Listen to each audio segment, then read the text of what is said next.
Welcome to the Creative Mind Smart Money podcast, where we turn financial confusion into creative confidence. I'm Samantha Eck, bookkeeper and fractional CFO for creative entrepreneurs. Each week, I'm sharing my financial expertise and actionable strategies to help you build a thriving creative business. Plus, you'll hear from industry experts who bring fresh perspectives on growing your business beyond the numbers. Because building a successful creative business starts with strong financial foundations. Your next chapter starts now. Every year, January rolls around and half of the creative world really wonders if they're doing something wrong. But you're not. The first quarter always has its own rhythm, and once you understand it, everything feels a whole lot chaotic. So today we're going to break down why the start of the year always feels strained, a little bit slow, and how to use this season that you are just going through, because it is just a season, to strengthen your business instead of stressing over it. There is almost always, with every creative business I work with, a natural revenue dip in the first quarter. There's many reasons for it, but I just want to go over just a couple, of course.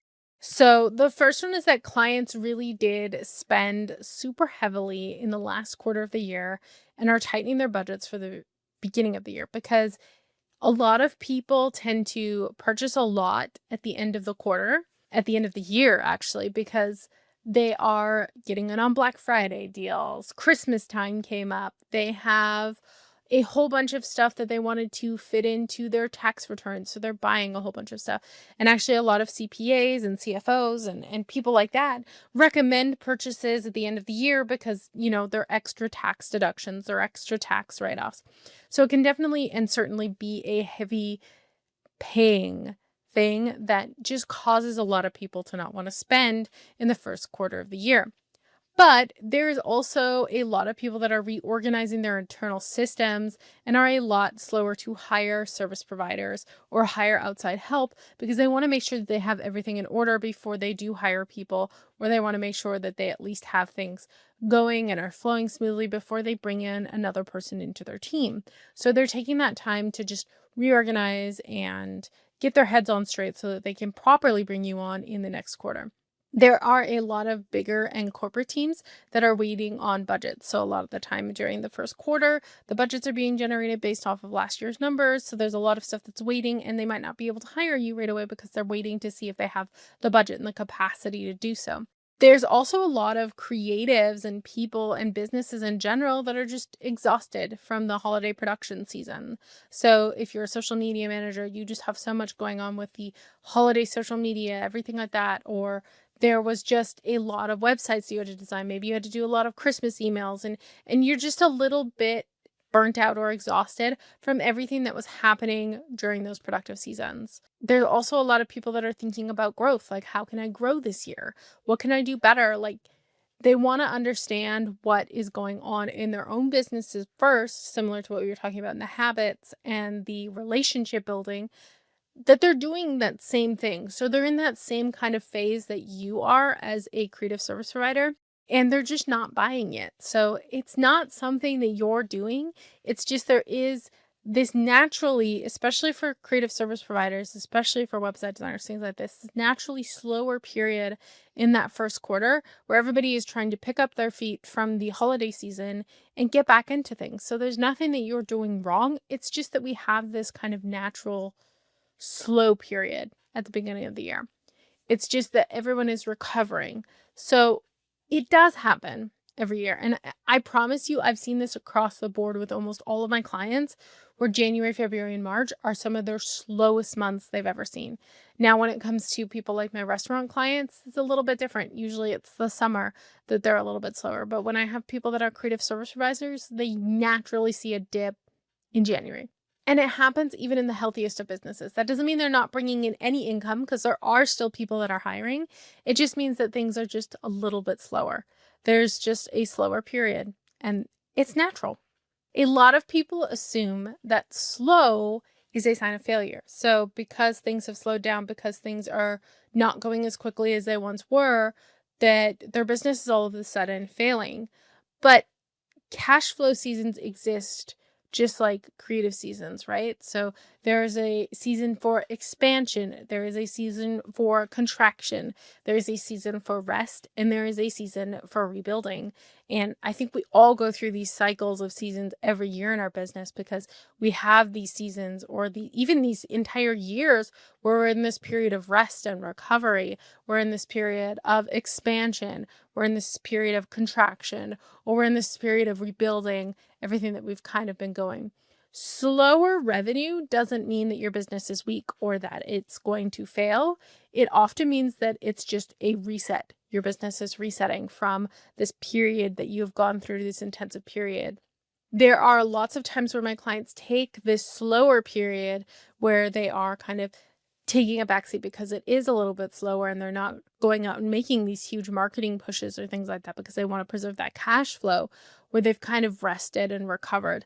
Maybe they've rebuilt some systems. Maybe they've worked on some things in the background that all of a sudden when March came around and people were suddenly looking for service providers again, maybe a website designer or something like that, they had huge months in March or April. Again, there is a lot of sales. There's a lot of things that happen these last 2 months of the year where everybody is going crazy buying and purchasing, not just for business, but for personal as well, that there is a lot of hesitation at the beginning of the year to be like, should I invest? Now, certain categories, again, there are people who are still spending in the beginning of the year, things like accounting, things like, I'm trying to think, like photography. Sometimes people will invest in photography at the beginning of the year because it's a little slower. They have that time. So this is a season where you see the difference between revenue and resilience. Okay. So there's a lot of stuff that people do in the first quarter that generally backfires because they panic. Because again, like I mentioned, they're worried that the revenue is down. Oh my goodness, there is things that are going to happen. And what I always tell my clients is we need to know your bottom level floor. What do you as an individual need to make sure that you are bringing in to make sure that your family is covered? And then what do you need to be bringing in to make sure that all of your business expenses are covered? And I know that seems kind of silly, but it is very, very important. So one of the things that a lot of people will do is they panic discount, or they offer like really deep discounts. So they'll say, okay, I'm going to offer 50% off to this client because I need more money. I need more revenue. So I'm going to offer that discount. They say yes to any client who comes in because again, they need that revenue. They need to see those revenue numbers. So they're like, oh, okay, this person just came in. I'm going to bring them in. They overcommit out of fear because they think that, okay, well, I still have capacity for this and I still need the revenue. So I'm just going to take as many smaller projects as I can, even though you're not looking at the capacity and things like that. Like we mentioned in the last episode, you really need to understand your capacity to be able to make sure that you're not doing this. Rushing into new offers without intention. So maybe you're building something new and you're not really giving it that space and time to breathe and test. You're just kind of putting it out there and hoping that it brings you something, when realistically it does take that time, that marketing, that effort to really bring it to fruition. And then tightening up your marketing in the exact moment when you should be visible. So that doesn't mean, spending hundreds of thousands of dollars on paid ads and things like that, but making sure that you are staying consistent with things like Instagram, staying things consistent with Threads, staying consistent just overall to make sure that you are allowing yourself to still be visible in a time when a lot of people tend to go invisible. And I talked about this last year in one of my episodes where a lot of people tend to fade into the shadows when things get slow because they are worried that, I guess nobody's out there, so I don't need to be marketing. But you should always be marketing, even when things feel slow or they feel like they're tightening. You can always go ahead and go out, maybe do some networking, maybe do something like that, do something local. There's not just online resources, right? So when we panic, it leads to those messy decisions, and our messy decisions are always going to show up later in our numbers when we see that we are investing maybe in a lot of different things that we don't need to be investing in this time when it needs to be a period of rest and rebuilding. We want to make sure that we're not going crazy, right? What should we actually be doing in the first quarter if not rushing out and trying to get clients and overcommitting? So we want to talk about the 4 or 5 different things that we could be doing. The first one is rebuilding our systems. So while things are quiet and you have a little bit of peace, maybe you still have some clients, but you have some free time, you have some time to kind of rest and recuperate. you want to be focusing on updating your SOPs. And I know a lot of people think they don't need SOPs, but if in the event that you're sick and maybe someone needs to take over for you, a contractor or something like that, having SOPs is so vital for any business. I am still working on building some of my SOPs, even though I don't have contractors anymore. It's something that I need to do and make sure that I'm doing. Working on your onboarding process, making sure that's smooth, making sure that the client experience is there, and working on your financial workflows, just making sure that everything is flowing properly, everything is working well.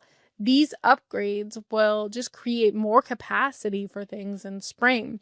When we're talking about, okay, we need to determine our capacity for the year, by working on these things now, maybe you have limited capacity in Q1, but you can say, okay, Q2, I'm going to have 7 spots open instead of 4 because this system is going to bring me better capacity overall. Looking at your numbers and not just your revenue. So don't just focus on the revenue and be like, oh my gosh, I'm not bringing in enough. Look at your margins. Are your margins still there? Are they still holding? Look at your cost of service. Look at the capacity usage. Look at the client profitability. Are the clients that you're bringing in? How much are you making per hour? And I know a lot of people are like, okay, we don't price per hour. But again, you still need to know how much you're making on an hourly basis because it's very important to understanding your profitability. And then, of course, your offer performance from last year. It's very good to get strategic and have sort of like clarity with yourself on your business overall with your numbers, especially in the slow period, because it'll bring you a sense of comfort seeing if perhaps your margins are the same as they were last year or the same as they were in Q4. So maybe you brought in and retained 25% of your revenue in December, and then you get to January, and although you have less revenue, you're still retaining 25% of your revenue. Your margins hasn't changed, right? Even though you have less revenue, you're still bringing in and retaining the same amount, which is still what we want to see. Yes. Is it ideal that we don't have, the exact revenue that we want to see? Not really, but we are working on a rebuild. We're working on making sure that we're where we need to be. You can also refresh your marketing and your messaging. People are still watching in the first quarter, even if they're not buying. They're still looking, they're still saving posts, they're still saving websites, they're still looking for people. Maybe they're like, okay, in March and April, I am going to hire a bookkeeper, just as an example. So if you're planting the seeds now, come March or April, they're going to sprout because they're going to be like, okay, I'm ready to hire now. I already saw Samantha was posting a bunch of stuff that just resonated with me. I'm going to go ahead and hire her in March and April. That's where you really need to make sure that you are just refreshing your marketing and messaging, okay?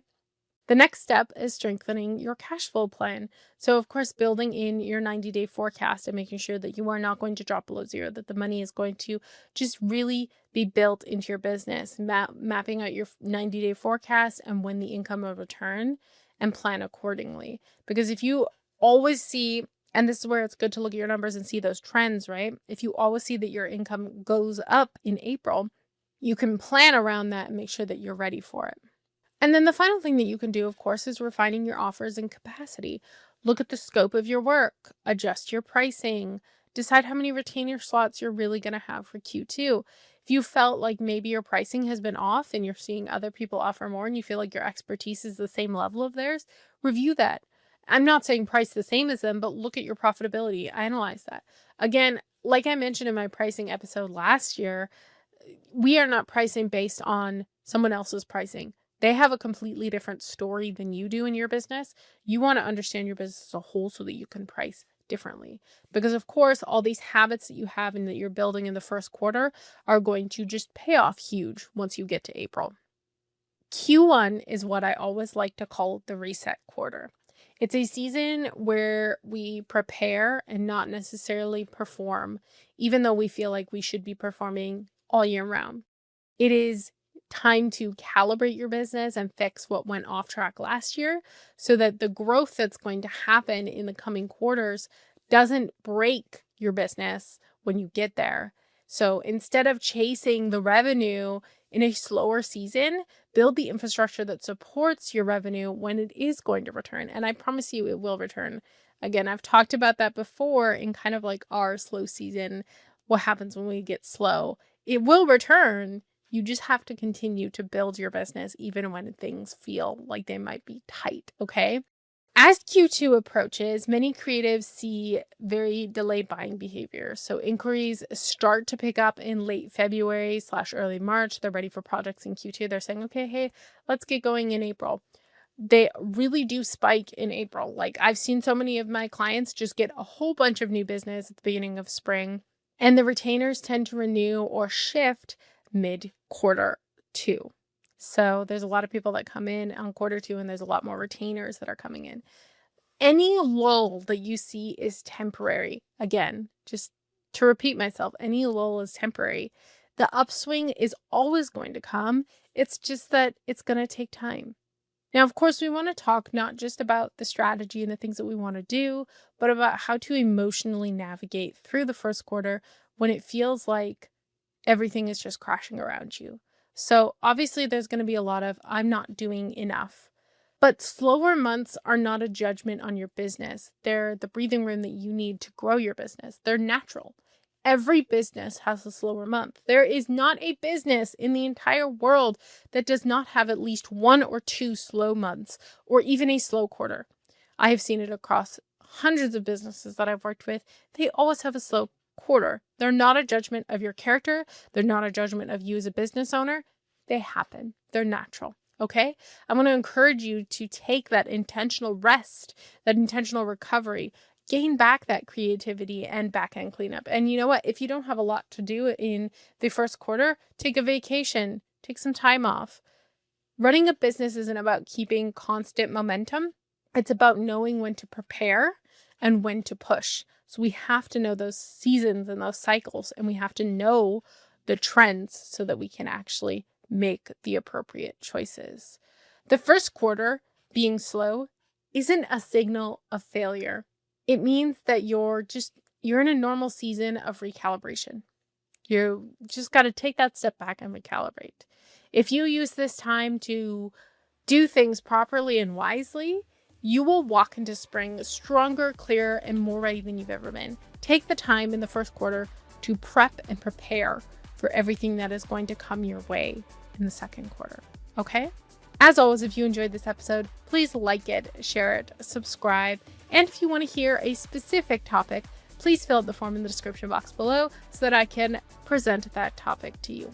As always, you guys, I wish you the best week ever, and we will see you next week. Farewell, my fellow travelers.